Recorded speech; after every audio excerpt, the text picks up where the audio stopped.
people? How we doing, people? Mic check, mic check, mic check. I'm just trying out a couple things. We're gonna see how well this does or does not work. Um, I think I'm looking a little clearer in this mug, bro. I don't know if maybe I'm tripping. But anyway, we back in full effect. We back in full MFing effect. It's your boy, Young. You know what I'm saying? No, I can't. I can't show my Jay-Z fandom right now with everything that's going on. Everything that's going on with him. But, yeah, this is a different little format. I'm going to go live here on YouTube and do a off-the-cuff kind of podcast recording, reaction type thing on the net, and then flip it. Glasses. And then flip it into a podcast on my YouTube channel. Cut it up and do everything that I need to do, like Vlad do. You know what I'm saying? Learning from the enemy. You know what I mean? No, I'm just playing. But yeah, that's pretty much what I'm gonna do. It's gonna be off the cuff. It's gonna be me talking, rambling, free thoughts, ideas. I got pen and paper here in case I say something or come across an idea I want to expand on later. But yeah, this is officially season 2 of the podcast. Season 1 was a learning experience. Learned a lot, had a lot of ups and downs. That's why I'm coming in here late today, is because I just did not know what I was doing on this. This is my first time going live, like actually going live and recording and doing something. So it's a lot of things I had to I had to figure out for my daggone self. The main one being that you know what I'm saying. I don't know what I'm doing. So I'm gonna actually put a little note here. Season 2. Oops. What's that? Season 2, episode 1. Just for future reference. So yeah, this is officially season 2. We getting into it. I ain't gonna hold y'all up, man. I'm excited. It's gonna be a lot of me repeating myself. It's gonna be a lot of going over things probably 2 or 3 times because this is live. You know what I'm saying? We're gonna be hammering out the kinks and seeing what happens to go along with it. Yeah, I don't really got much to say. Still gonna be going live over on Twitch. So if you over there, then you know what to do. Follow me over there. I'm going there live pretty much 4 or 5 days a week. Typically Eastern Standard Time, like 7-8, between 7 and 8 in the morning. So y'all can see me on there. Make sure y'all stop by, check the kid out. Let me know what y'all up to. But yeah, I'll be going live from here, trying to get this channel monetized. Trying to see what is and ain't possible, man. I'm excited. I'm excited at the possibilities.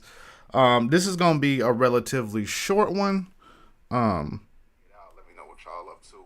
Okay, yeah. I'm just making sure everything's recorded, like I said, because it's just me right now rocking Dolo, trying to make sure it's all smooth. So we'll see how it go. I lost my podcast partner in crime, so right now it's just gonna be me for a little bit on my other excuse me.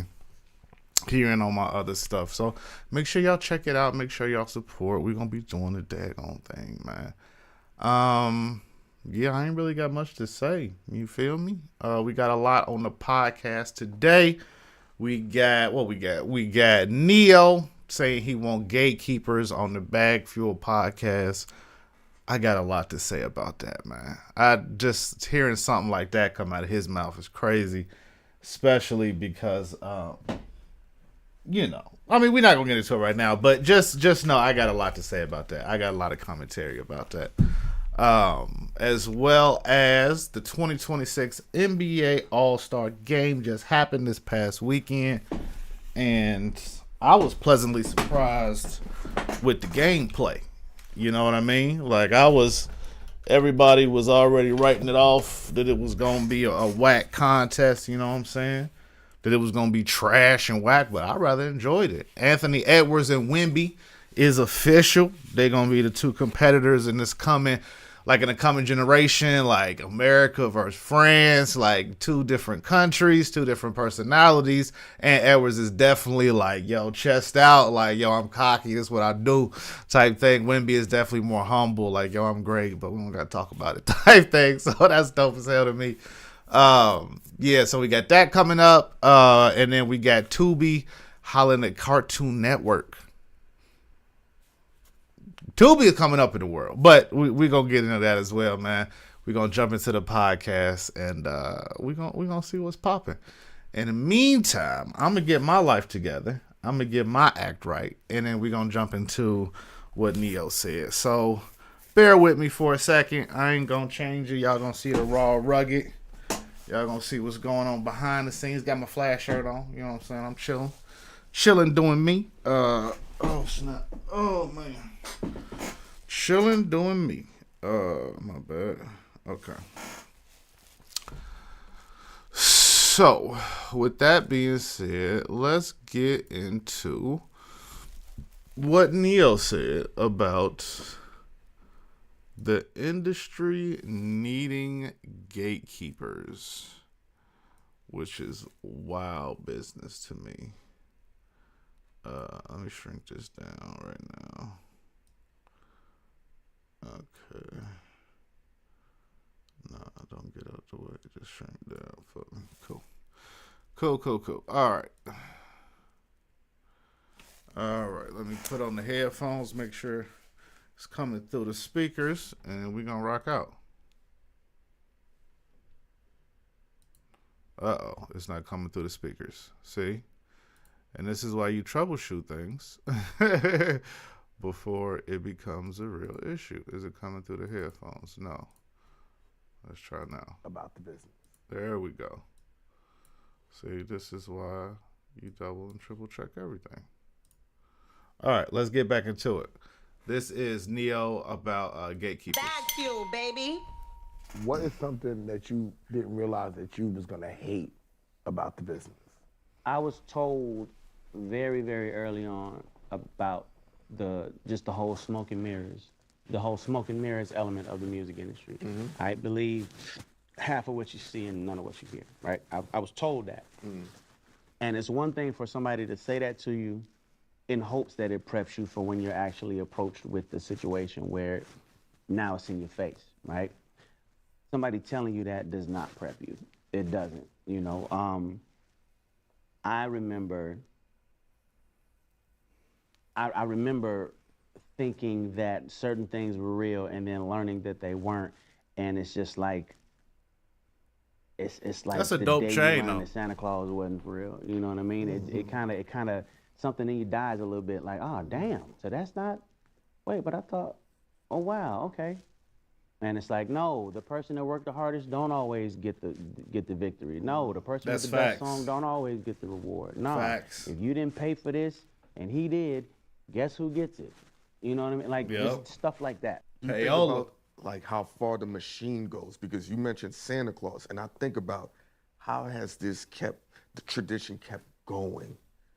People keep letting the story go, knowing it's not real. That's how I think about what you said with the music industry. I'm like, this been going on for 100 years, and they just circling it around and playing with people, and then you're like, why all the smoke and mirrors? Do the majority of the public need the fantasy?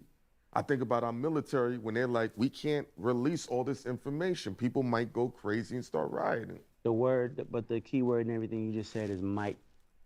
They don't know that would happen, but they assume that it might, and they move like they're prepping for the worst. You know? And that's the same thing with the music industry. A group of people got together and decided that the world is too dumb to know exactly what they want, so we're gonna tell them what they want.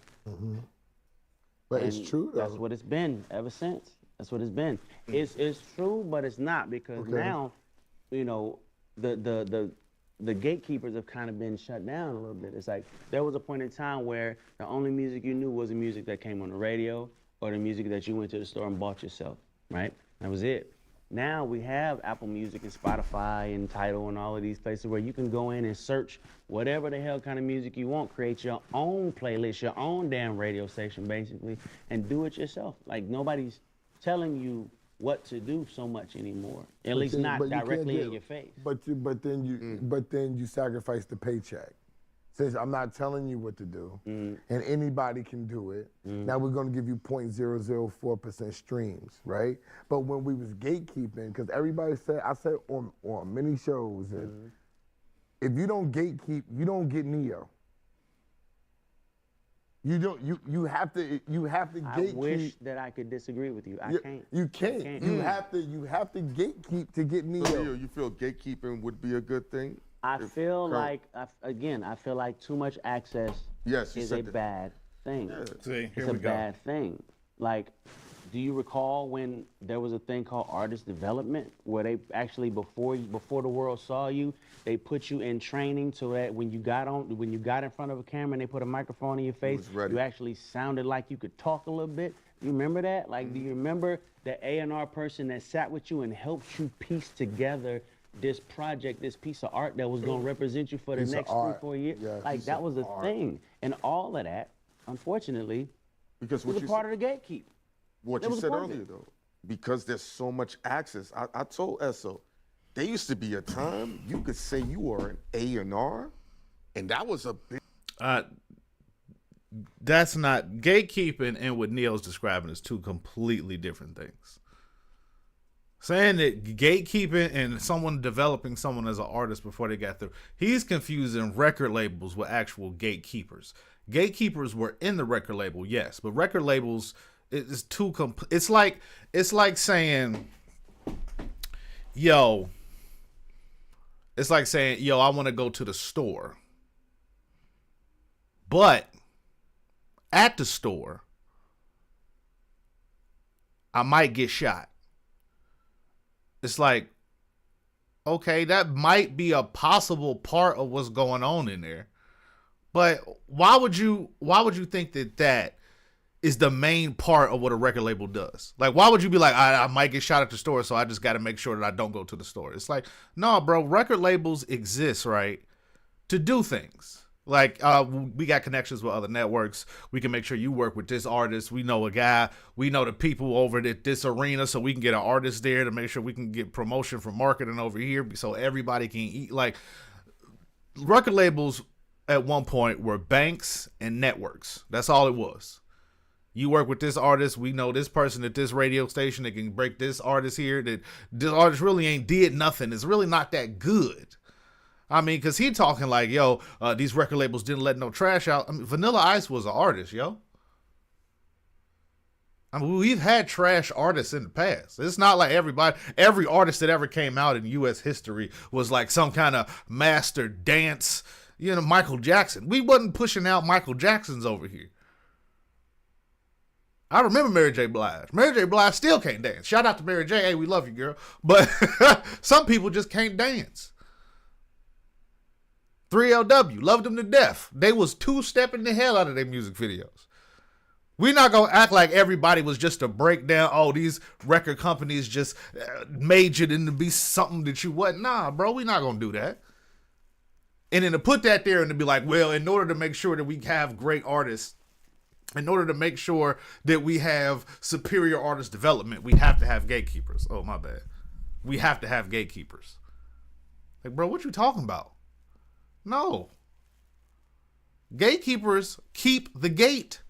This ain't gonna pass and let hey, you gotta look a certain way. Beauty standards used to be fair skinned, built like a 12-year-old boy, prepubescent child, no curves whatsoever. Victoria's Secret just now starting to get thick women. Shout out Victoria's Secret. Hey, you know what I'm saying? Shout out Rihanna and Fendi. You know what I'm saying? Like I say, curvy women. Sorry, I was, shout out them. But that's what I'm saying. Like, what does he mean? Like, yo, we need gatekeepers. No, you need artist development. Don't confuse the two, big dog. Because gatekeepers mean like, hey, we let you in this movie, but you gotta, you gotta put on this dress. You know what I'm saying? I mean, it don't mean nothing. It's just we need to push a certain image and idea to a population of people. But it don't mean nothing. You know what I'm saying? It's just a good wizard is. You know what I'm saying? That's what they try to sell people, bro. That's what they really try to sell people on. Like, you need the system. Like, what you mean? Okay, some of the music ain't great, but it was heading this way anyway. Don't act like the music was just progressively getting better. Like it was just 15,000. It was like Kendrick Lamar was a drop in a bucket. It was hundreds of them, thousands. Music, hip hop music specifically, you can see the change in the people that we call the megastars. It ain't no megastars right now, but the megastars in what's going on right now. I mean, because we got to keep it a buck. We went from the Biggies and the Tupacs and the Jay-Z's and the Nas's to now we don't even have like a superstar. They just released and said ain't no big hip hop rap artists on the top 100 billboards. That mean ain't no crossover artists, bro. That mean there's not one rapper that is getting mass over, cross standing appeal. Now, that's not to say that white people not listening to him. That's a completely different thing. I'm talking about the average music listener that just cut on pop, to cut on the regular radio station and be like, okay, what's playing today? They not gonna hear NBA Youngboy. Future was Drake was really the only thing we get, and that's because, he dabbles in the singing. I mean, just rap. Say what you want to about the 90s and 2000s. 50 Cent, Eminem, rap artists that rapped. I mean, 50 Cent did a little singer here and there, you know what I mean? But for the most part, rappers rapped. Now it's like if you're not harmonizing, if you're not Kid Cudi-ish, you know what I'm saying? Everybody kind of took the Kid Cudi style, which is crazy. I mean, Cleveland don't get enough respect, especially not from me. I'm from Cincinnati. It's F them all day. But as far as like Bone Thugs and Harmony coming out, rapping and singing and harmonizing, Kid Cudi coming along, harmonizing and kind of doing like a hip hop, you know what I'm saying?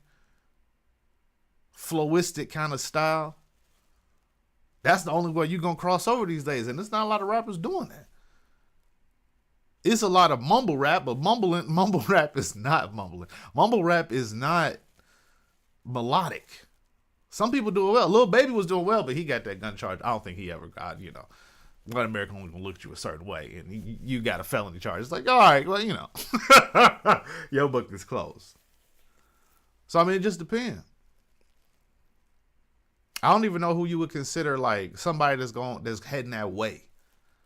Because you got to be able to dabble in two worlds. You got to be able to dabble like, I rap, I'm part of this life, but I also got this, and I also got the look, and I also got the style. It's like, it's a lot of things. And it's like, I don't know. I got a hot take. Since the destruction of organized crime, a lot of these young up-and-coming rap artists ain't got a chance no more, bro. There used to be drug dealers and stuff used to support artists. Like, hey, we moving this work over here, but we need to legitimize these artists in these streets. Hey, man, everything on phones now, my guy. You done got the RICO before you even hit the street, before your music even popping. You know what I'm saying? Your homeboy get hit with the RICO, he financing your music. Hey, you off with him. You can't even start the rap career. And if you do, you already excluded out of pop starism because your star is gone. Your innocence level is gone. Not saying you innocent. But that's why I think Drake gonna take a major hit. I mean, I don't really think anything gonna come of this Drake lawsuit. You know what I'm saying? I mean, I feel like he's guilty of a lot of stuff, but some of the stuff in this suit, it's like, bro, come on, man. This is just basically suing for damages. Like, this ain't even no. I thought the RICO was, he going bye, my boy. Nah, it's like, you know what I'm saying? I don't want to poo-poo on nobody parade, but it's just like with the NBA investigation. I was expecting a lot. Like, when that broke, I was like, oh, and then you read it, and it's like, oh, was gambling with some glasses, and somebody told their friend, I ain't gonna really do this. Like, I thought this was like, you know what I'm saying? Like, you got mob bosses smoking a cigar, like, let me tell you what LeBron need to do tonight. You got Adam Silver just getting held up by two dudes. That's what I'm thinking of. You know what I'm saying? I was like, yo, it's some gangster shit. It's like, this is the wackest. I feel like gangsterism in 2026 is just severely, like, not what you want it to be. You know what I'm saying? Like, let's get salacious with it. I just imagine Adam Silver at the table just reading over the contracts, and it just a big dude named, Big Swole with a bat just, so you gonna sign that? That's what I want to see. That's what I want to hear about. You know what I'm saying? It's like somebody wore some glasses and a dude texted his friend, yo, I'm not feeling well. Come on now. Like, come on now, big dog. What we doing? What we doing, big dog? But that's just where I'm at with it, bro. I just need some more drama in my life. But back to the Neyo thing. My bad. I'm rambling and talking here. Back to the Neyo thing. It's crazy to me that he would even say that from that perspective. You were part of the machine. And another thing that gatekeepers do, not necessarily record companies, is they abuse their artists. Gatekeepers keep the gate. Like, this is not a fond term, a positive, like, well, it's just, abuse, right? No. Gatekeepers is not a positive term, my guy. These are people that want things a certain way. Having a standard to, you need to be able to sing, dance, and rap and have some other skill sets is different than being like, you need to compromise your morals in order to get through. Like, no. Absolutely not. Do artists need structure? For sure. Do artists need people to be able to develop them? Absolutely. But they also need to not be taken advantage of, which gatekeepers do a lot of. We all know somebody in the city. I'm not trying to put nobody business out there, but it's in order to get into some clubs, in order to get in some people who own some clubs, you got to get to know them personally. And it's not just a simple, hi, my name's just like, okay, what can you do for me? Like, I'm gonna need you to hook me up with a little something on the side. I don't know. People just like to stunt. That's all. There's a lot of you scratch my back, I scratch yours when it's like, that's gatekeeping. That's like, people just want an equal playing field. That's all they want. They want like, if I'm good, let me be good. Now, I don't want to have to meet with you on a dark Saturday evening and pay for a meal. So, you know what I'm saying? Like, that's too much. Let my skill speak for my skill. Or at least let me try and fail. But you got to, oh man, I'm about to speak. You got the same 10 artists doing your club, bro. Ain't nobody got mass appeal. But because they bringing you some money in, you know what I'm saying? Because you're getting a little bit of a check here and there. You know what I'm saying? You're not willing to take a risk on the artist. And I get it. It's a business. But I'm speaking from a bitter artist. That's all it is, bro. I used to be that dude. I used to be the dude. You know what I'm saying? And then a banana, I'm just that was a terrible example of my bars. I'm definitely deleting that part. But you know what I'm saying? I just start, hand banana, bro. That's so random. That is an Aqua Teen Hunger Force thing to look like a glove. That's hella random. But back to what I was saying. You know what I'm saying? It's just wild to me that somebody that was part of the machine, part of the system, part of the problem would be like, not part of the problem, but in the middle of the problem. Like, bro, you work with people that have gripes against their record companies and gripes against people that they consider gatekeepers.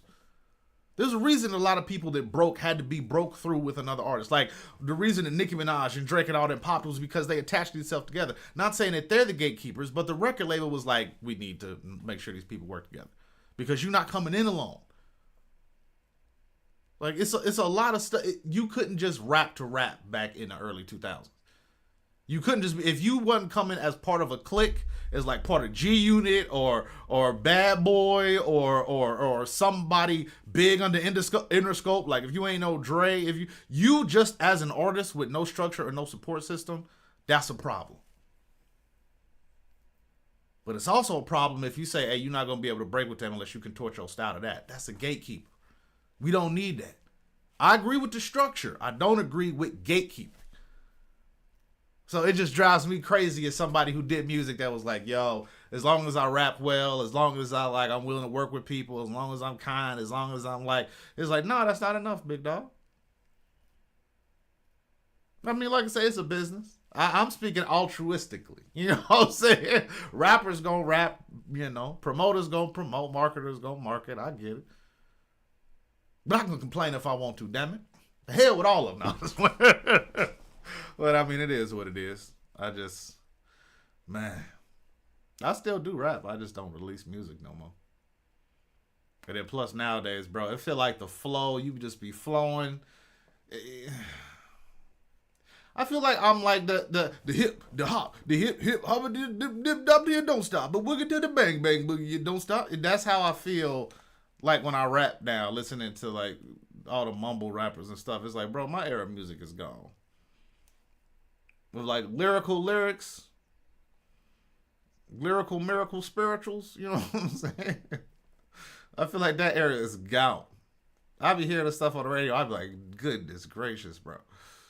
Like I said, outside of like Kendrick Lamar and obviously like Drake and you get some throwback artists. I even give you Kevin Gates, Kodak Black. I like their lyrics, but some of the other stuff I hear on the radio now is like even Kodak Black now is like, oh yeah, he been around for a minute type. Like I mean, new artists, like what they consider like last 3-4 years. It's like, whoo, goodness gracious. The one hit, I don't know the one hit wonders, but I be hearing songs on the radio. I'm like, you don't mean to be mean about nothing, but you're like, this motherfucker, he not about to, you don't see a future in a lot of people's styles. You be like, this probably it for my boy.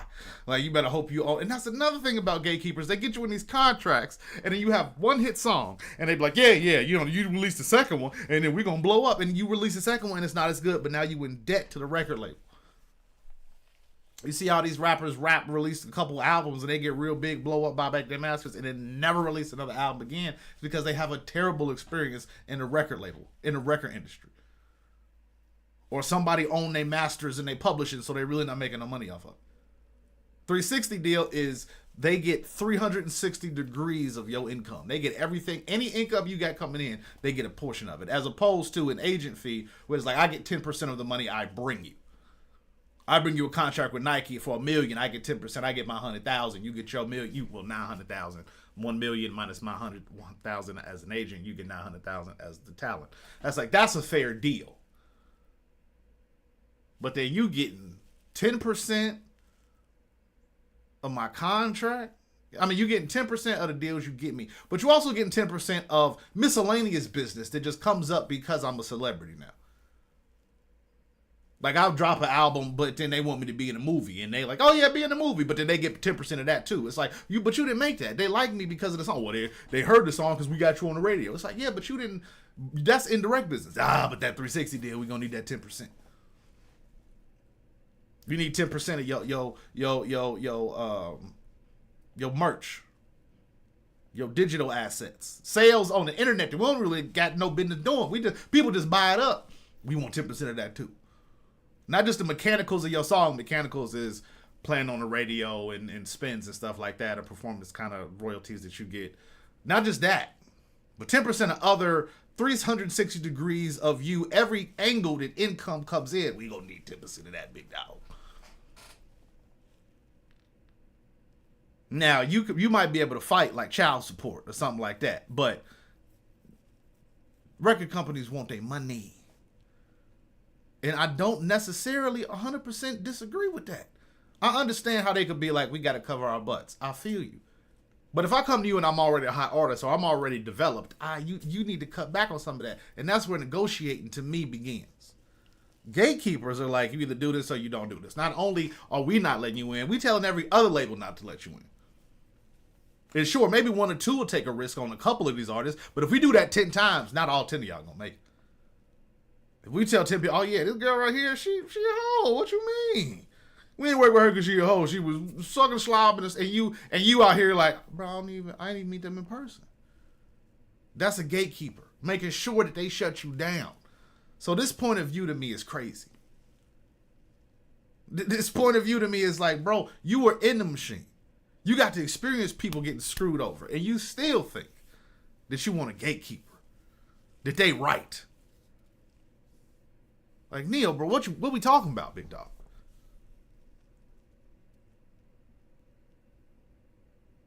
Like I say, yes, we need standards in the music industry. Like I said, y'all need a union. Y'all been needed a union, but y'all won't come together for that. But y'all come together, you'll come together for a gatekeeper. Come on, bro. Gatekeepers are by force. This is not like you have an opportunity. It's like, no, you can form what we want or you're not getting through. Like, bro, come on, big dog. We're not going to do this. We're not going to do this to people who got talent and skill and ability. and just want to be treated fairly. Not the uggos, you know what I'm saying? You ugly. I'm sorry. Hey, it ain't fair, big dog. That's why, hey, look, the only genre you can really succeed in being ugly is like rap. You know what I'm saying? Biz Markie had a very successful rap career. You know what I'm saying? Jay-Z, top rapper in the world. You know what I'm saying? Hip hop is very inclusive as far as your looks go. Pop, you gotta be like old and like wise. You know what I'm saying? You gotta be like damn near a Bob Dylan type, where it's like, oh, he's not a sex symbol. But like hip hop is like, yo, whatever you look like, as long as you got bars and a dope beat, come on, bro. We rock with you. But I don't know, man. I just think it's crazy to even like. I don't know if he's like coming from somebody that really got down with like R&B, maybe. Like he feel like it's a lot of R&B artists that don't do it, but bro, you can't. That can't be your mindset, bro. We all deserve a chance, and you know, thinking like that is crazy, dangerous, crazy. But yeah, man, that's it for that one. We gonna jump to this next topic. What we got? So, NBA All-Star Weekend was this past weekend, and it was a lot of fun, man. It was a lot of fun. And Edwards and Wemby is real.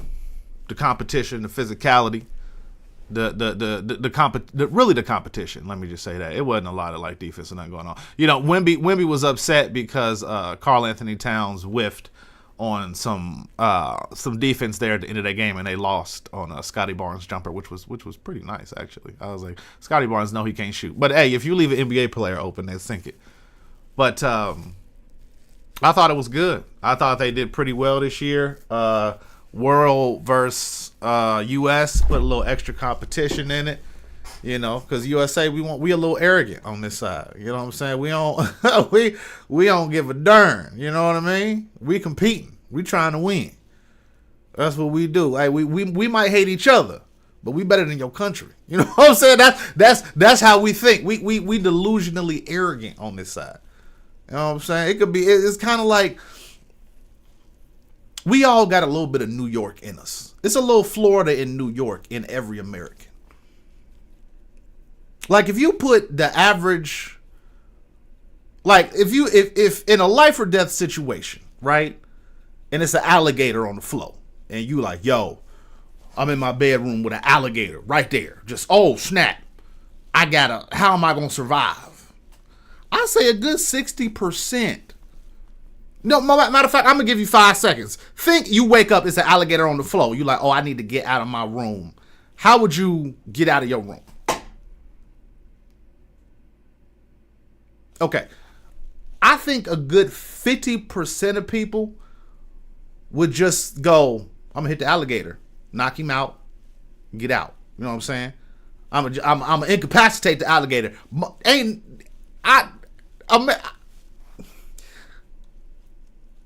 The average American ain't never even been in the same city as an alligator. But I guarantee you, 60% of people thought, I could just hit that alligator. I could just hit him real quick. You don't know how much force it take to knock out an alligator, but you thinking, hey, I could just knock out the alligator. Hey, you know, hit him with the 1-2. He stumbled him. I'm gone. The correct answer is run your ass out that room. Don't try to be Mr. Oh, I'm gonna knock out the gator. You nigga, you're not. In no world are you about to right hook a gator and get up out of there. It's either beeline for the door or say your last will and testament, because it's over. Deuces. Although I did see a Florida dude, he had a fry patty. He hit that gator, and gator was like, damn. Even the gator was like, this folk tripping. But that's what I mean. Like, Americans, we all got a little bit of Florida craziness, Florida moxie, arrogance, and New York attitude in us. I don't care what the reason is. We gonna throw it in your face, bro. I mean, the NBA, we play the best basketball in the world. Ain't got nothing to do with nothing. Ain't got nothing to do with the economy. Ain't got nothing to do with immigration. But hey, look, America, what we do right is basketball and entertainment, baby. Hey, it's what we do over here. You know, number one economy in the world, big dog. That's all we got. Education system in the toilet. But hey, it's what we do, man. You know what I'm saying? Wages falling, dropping like it's hot. You know what I'm saying? Snoop Dogg would be proud of the wages in this country. But hey, dab over 50,000, my guy. That's all I'm saying. That's all I'm saying. America gonna be right. All right? We gonna be right before we wrong. And even if we wrong, we thought we was right. So are we really wrong? That's what it means to be an American. And I'll be damned if I don't love it. You know what I mean? I mean, hey, for the red, white, and blue. But it is what it is, man. My bad. I just went on a tangent. I'm really about nothing. This is why I miss the podcast. This is why I miss it. This is what we're gonna be doing. I'm gonna be going live here a lot more often. Went on for a little bit longer than I wanted to, but on this last little note right here, no, let me get back to it. What I was saying was, I think the NBA All-Star game, hot take, the NBA All-Star game was better than the Super Bowl. This NBA season, let me say it again. This NBA season, see, my phone hating on me. Racism. That's what I be talking about. Nah, but this NBA season so far has been better than the NFL season. Let that simmer. Let's bring that back one time. The NBA came back to NBC this year. More games. Took it away from TNT. I like TNT because they had Inside the NBA. Now ESPN got it.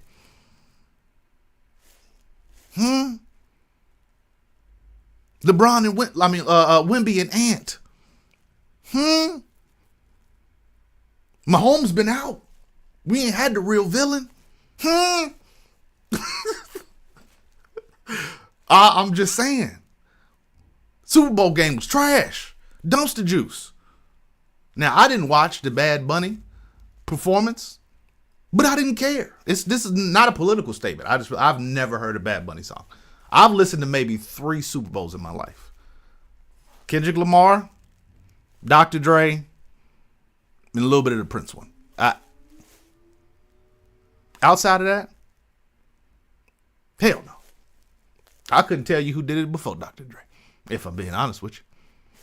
It is what it is. Shout out Jay-Z. I think he's done a great job with the controversy, including that in and getting big and doing the daggone thing. But outside of that, and even that, it got 130 million views. I guess I didn't watch it. I'm damn sure not watching the Kid Rock one. Now let me be frank. I might have popped my head in for a couple seconds during that Super Bowl. Like, oh, what's that? Okay, I don't get it, and I was gone. But the Kid Rock one, hell to the no. You got to be crazy. I don't even know who the other artists were, but Kid Rock by himself, there was no. I've never seen Kid Rock on television. I'm not about to watch this fool go hibba da bow. However his music sounds, I'll never know. And they got posts about him saying some pedophilic stuff on the. Hey, y'all can have him. I just didn't care. I truly didn't care. So shouts out to them. But all of that was a pass for me. NBA been much better. I've been able to view it easier now. Now that it's gone off TNT, ESPN got it, and they upload stuff all the time on YouTube, and they got better not halftime shows, post-game shows. I think the NBA might be doing better than the NFL content-wise. I'm just saying. I could be wrong.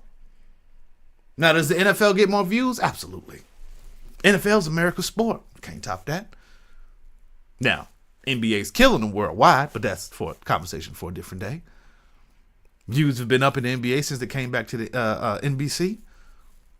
Is the NFL falling? Because as bad as the NBA All-Star game was, at least we had the 3-point contest. At least there was that to look forward to. Nobody looks forward to NFL Pro Bowl week. Nobody. Not a soul. What was his name? Tyrod Huntley made it a couple years ago. Shedeur Sanders this year. They looking for anything they can to get an eyeball, an extra eye or two to watch it. They didn't abandon the game. At least the NBA was like, we need to make this better. NFL was like, to hell with the game. Just take off the pads and just let's play flag football. So you tell me who's doing better. Is it more physical? Sure. It's cool. It's less games. So you tell me who's doing better. But you got to look forward to. Break it down for me, because I just need to know. I know somebody out there mad right now. Somebody just, what the NFL, let me just tell you. I know your blood boiling. I know somebody out there right now that got a whole letter for me right now in the chat. But hey, it is what it is. I said what I said. Yeah, man. NBA might be doing better. We'll see. Last topic today, man. Tubi becomes the new Cartoon Network next month. So, past couple of years, HBO Max has gradually removed several classic Cartoon Network series. For fans of the show like the Powerpuff Girls, Scooby-Doo, and Ben 10, it's been a rough time, but good news. And for those and more are jumping over to Tubi. Yeah. Oh. Let's see. Yeah. So, okay, we got it kicking off on March 1st. We got a whole bunch. I'm going to probably share this somewhere. You know what I'm saying? Where I got this from. I'll probably just share the link in the chat. Of where the actual of where I got this from. Gizmodo, I guess. It's over in the chat. Oh, I'm sorry. I guess y'all can actually see what I'm seeing.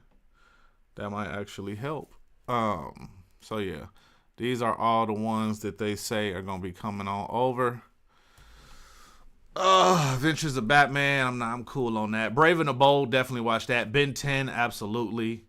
I saw Teen Titans over on Amazon. But Dexter's Lab, bro. Courage the Cowardly Dog. I'm about to catch up on some Courage. It's been a while.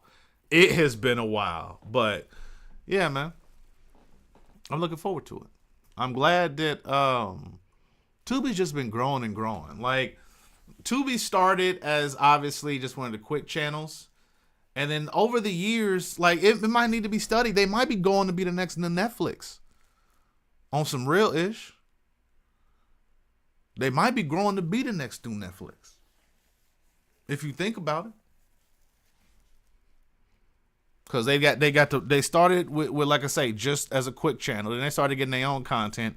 Then they started getting like the cheap, the terribly cut like black movies. Like, I know there was an era of blaxploitation. This has got to be like waxploitation. Like, this is the era of waxploitation. Like, just an all around whack movie. But it's like it's good for what it is. You know what I mean? But it's pretty bad at the same time. But it's entertaining. Like, that's got to be what this is. It's like, this is the whack. Like, they kind of exploit these people who don't know no better when to put out something. Like, your name is attached to a whack movie. Like, that's probably destroying your reputation, your credibility. But you'll do it because it's your only opportunity. That's what I mean. It's not as blaxploitation was like it played on the stereotypes of people at that time and tried to build up white heroes, but basically exploited black stereotypes at the time in movies. Oftentimes, the main cast not even getting paid or residuals or the kind of contracts that average Caucasian counterparts were being paid at the time. So it's different, but waxploitation is close.